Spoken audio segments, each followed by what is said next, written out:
Some big news just released today. The government is once again considering introducing subsidies in favour of electric vehicles.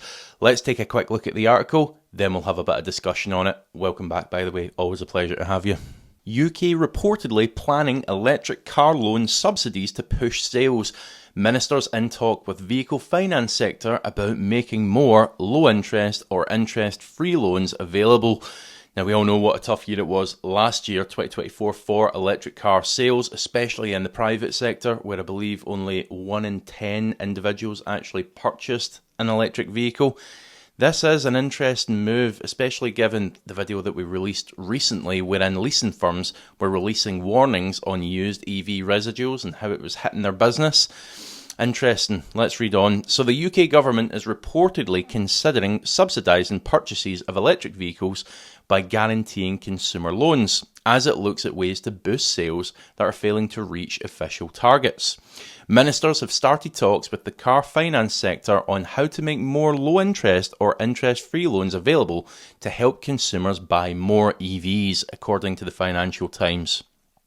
By underwriting private loans, the government could help bring the higher upfront cost of electric vehicles closer to their petrol and diesel equivalents, the FT reported, citing government and industry figures.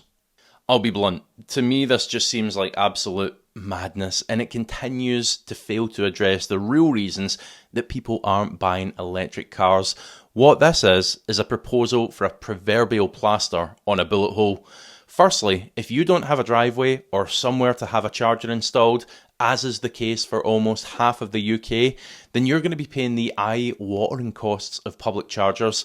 At the higher end of the charger rate, you'll be getting the equivalent of 16, 17, 18 miles per gallon, which for a lot of people is just simply unaffordable. That's the equivalent of running some sort of Porsche Turbo every day. It's just not feasible. Whatever saving you're going to be getting on that loan is going to be wiped out immediately just by fueling the thing. Then you look at some of the charger sites and you see people queuing around car parks with everyone waiting for their turn. It's not exactly a welcoming prospect for someone who currently runs a little car, getting 65 miles to the gallon, refueling in 90 seconds, cheap to repair, cheap to insure, cheap to run. The second point that must be made here is, well, it's depreciation, isn't it? I think if you've got an EV through a lease deal or company car and you can hand it back at the end of it, then fair enough. But these loan incentives, they're targeted at private buyers. And to buy one knowing what the depreciation on an EV can be like is, quite frankly, financial suicide. Have a look around the used market. You'll find tons of them that have previously been lease cars, company cars and so on, just piling up, struggling to sell at a fraction of what they cost when they were new. Of course, let me know what you think on this in the comments section below, but I just don't think incentives are the way to be going, because when will it ever be enough? EVs need to reach the point where we want to buy them because they're better than what came before, not because the government tell us to do it at our own depreciation peril. We need the designers, we need the engineers to give us innovations that we want to buy, not the politicians selling us on a cheap loan. Now, there's one other news story that I'd like to include with this because it ties in with exactly what we're talking about here. Let's take a look. Tesla takes EU to court over tariffs on EVs made in China. Elon Musk's company still imports large numbers of cars into Europe from its Shanghai factory. So last June, the EU announced it would be imposing tariffs on Chinese electric cars, similar to what the USA already has in place, alleging that the Chinese government had provided unfair subsidies to manufacturers in order to win a dominant position in the emerging electric vehicle industry, which it's actually done quite successfully now. Tesla's problem with this is they still import a large number of cars from Shanghai to Europe, so they would be hit with that reduced rate tariff.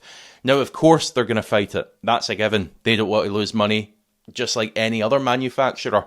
That's not why I'm including this story. I'm including it because it gets you thinking, doesn't it? Look at Europe protecting their resident car manufacturers, not allowing them to be steamrolled with the onslaught of cheap Chinese cars. In the USA, it's not going to happen either. Trump has been very vocal about creating a thriving auto industry. But here in the UK, there's no tariffs in place to slow that onslaught of Chinese vehicles that likely no British manufacturer is ever going to be able to compete with. You'll even be able to get one with a government-funded low-cost loan to buy it as well. It's a travesty when you consider the UK was once a leader in desirable cars. At least for the next few years, we're still going to have them on the used market. And if you are buying from there, as more and more buyers are, then do consider using Vehicle Score for your next HPI check. This is a free service. It'll tell you all the good and bad points about the next car that you buy. However, if you are serious about buying it, do purchase their paid HPI report to get the full picture, the full background report. And the good thing about Vehicle Score is if that HPI check comes back completely clean, they'll refund your money. Can't really say fairer than that, can you? Now, as ever, thank you so much for watching. If you have enjoyed this, do hit the like button, consider subscribing, and also, golden rule, let me know your thoughts in the comments section below. I'll see you for the next one.